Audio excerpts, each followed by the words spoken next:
ছেলেরে প্রশ্ন করে, তোর কাছে তোর বউ বড় না আমি বড়? আছে না নাই? এটা একটা প্রশ্ন হইল। তোর বউ বড় না আমি বড়? দুইজনেই বড়। তো এক ছেলে সুন্দর উত্তর দিছে, আমার কাছে ভালো লাগছে উত্তরটা শুনে। এক মা প্রশ্ন করছে, তোর এতদিন আমি লালন পালন করে বড় করলাম, জীবন যৌবন তোর জন্য শেষ করলাম, আজকে বউ পাইয়া বউ তোর আপন হয়ে গেল। এবার ছেলে উত্তর দিছে, মা আমার মুখ থেকে মা ডাক শোনার জন্য তুমি কি কষ্টটাই না করছো জীবনে। 10 মাস আমারে পেটে ধারণ করলা, খাইতে পারো নাই, বমি করছো, খালি ওষুধ খাইছো, তোমার পেট কেটে আমারে বের করা হয়েছে, 2 বছর আমারে দুধ খাওয়াইছো, পেশাব পায়খানা পরিষ্কার করেছো।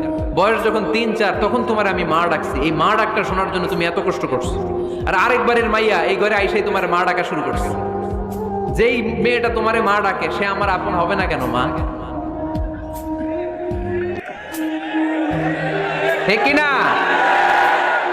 এই মা ডাক শোনার জন্য তুমি এত কষ্ট করলা, আমার লালন পালন করলা, 10 মাস পেটে ধরলা, পেশাব পায়খানা পরিষ্কার করলা, এরপরে মা ডাক শুনতে পারছো।